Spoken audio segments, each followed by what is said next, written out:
Good morning, everybody. And this is Dr. Antonio with a new year and here to continue our discussions.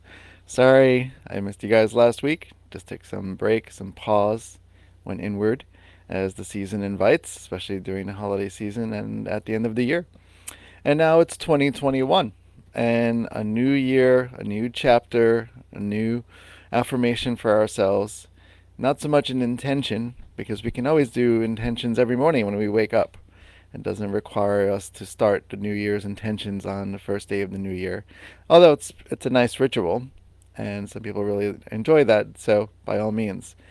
Um, but what today's talk is about is understanding less stress in health with health in January. And this is the time of year that now it's post holidays, post holiday recovery, and we're still amidst a pandemic. And there are certain regulations and restrictions that prevent us from being outwardly as we normally would have been this time of year last year. But there are some concurrent and consistent themes of nature where the season is doing its thing in spite of the pandemic. And to some degree, and this is a whole other topic, understanding that part of the pandemic is influenced by this understanding of, just how we've contributed to the planet and how we've gone off balance, off kilter, lost some homeostasis, and the earth is sort of rebalancing itself. Anyway, that's a whole other topic.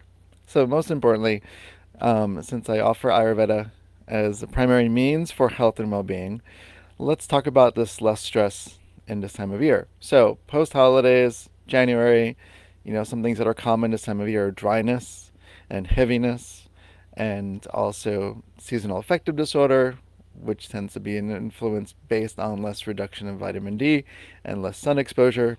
And that's probably easier this year since a lot of people have been spending more time inward and inside. And post holidays, normally, historically, we would overindulge in luxurious foods and things like that.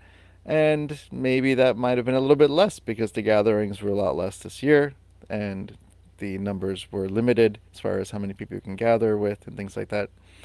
But nonetheless, the season is the season. And now we're going into what's called Kapha season in Ayurveda, where we're transitioning.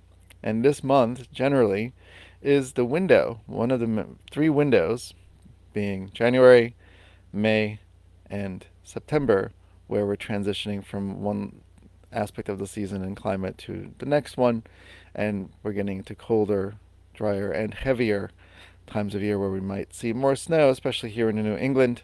Some of this depends on global warming and lots of weather pattern changing. So, where is the mind in all this? What is the mind doing in all this? Did we lose our minds during the past few weeks since Thanksgiving and since all the other holidays?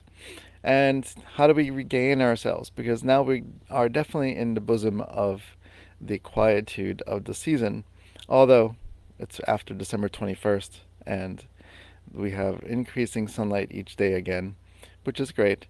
But it doesn't seem like it because now things are much quieter, everything is hibernating, everything is inward as much as possible, and COVID has created these restrictions so that we're definitely more inside than we normally would be, and we're connecting with less people as we normally would be. So, where is the mind in all this? And how is the body affected? Are you sleeping in more? Are you sleeping in later? Are you staying up late? And are you overeating or undereating? And are you bored with eating? Stressed by eating? Um, are you still, really caught up in the mental loop of what's happening in the world and how it's affecting your immediate world? Where you've lost a job or you have part time hours or reduction of income, one way, shape, or form, or you're having to rebirth yourself and reform your identity in the world? Or are you collapsing into that identity? Are you in an identity of collapsing within yourself? All of it's valid because there's a lot of things coming up this time of year. And, we can lose ourselves. We can lose ourselves to our mind. The mind likes to go all over the place. That's just what it does when it's unruly. And how do we redirect the mind?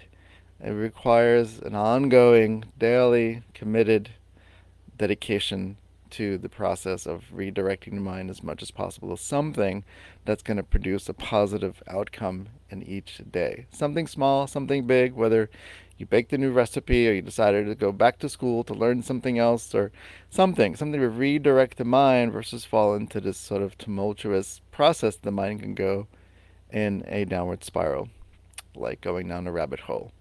And, you know, it's not invalid. If you go down the rabbit hole, there might be something on the other side. Just follow it through. Try to trust that inner wisdom, that inner intelligence within your own consciousness to direct you more deeply through what's going on during this time of year, and coupled with the pandemic, which has magnified so many things for so many people. And anxiety and depression are definitely exalted on a higher level now because of these things. And, when we're not sure what we're doing in our minds, there are basic things, basic activities, basic needs that we can put in place. And we pick something to start working with on a level of consistency. And I've mentioned this many times before in other talks that I've given, that in Ayurveda, the understanding that consistency and the commitment to consistency is a big investment in health.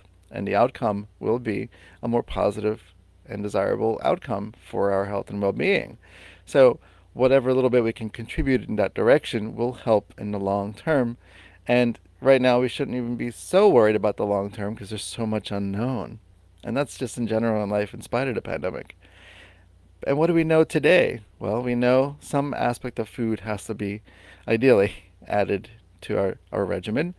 And can it be at a regular time of day and staying within that ballpark, creating that level of structure within an unstructured, unknown environment where the mind is perceiving so much confusion or mystery right now.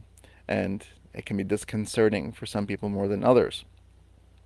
And so it's important to find something in the day as mundane as when are you eating? When are you doing some sort of form of physical movement? When are you, established in your practice to go to sleep? Can you create this little bit of a microstructure within the context of a day, within the context of this season, and put something that you can look forward to? Write a bucket list. Actually get a bucket. I actually have a bucket. I found it on the beach a long time ago.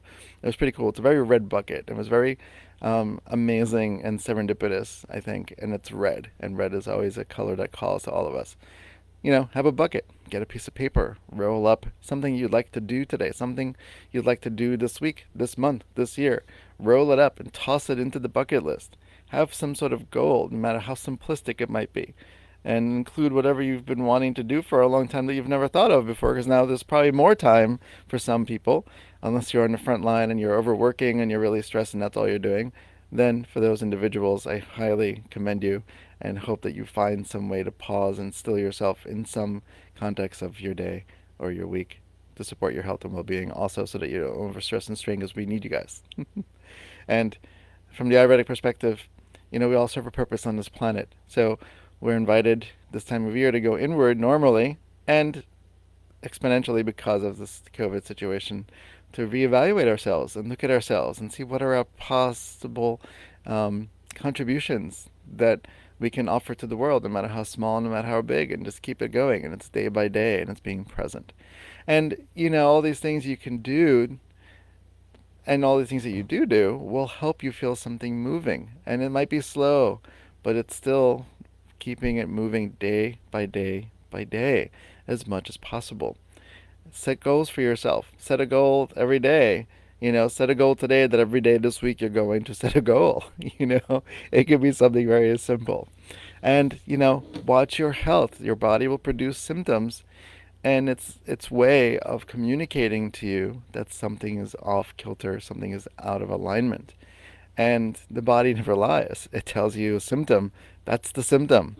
And you can be very distracted by it, which we'll actually talk about as a topic in the upcoming weeks, as far as this embodiment or this connection from the body and what that looks like as far as a mind-body connection and things like that. But for today, lessen the stress by giving yourself something to look forward to, by starting with the smallest little thing.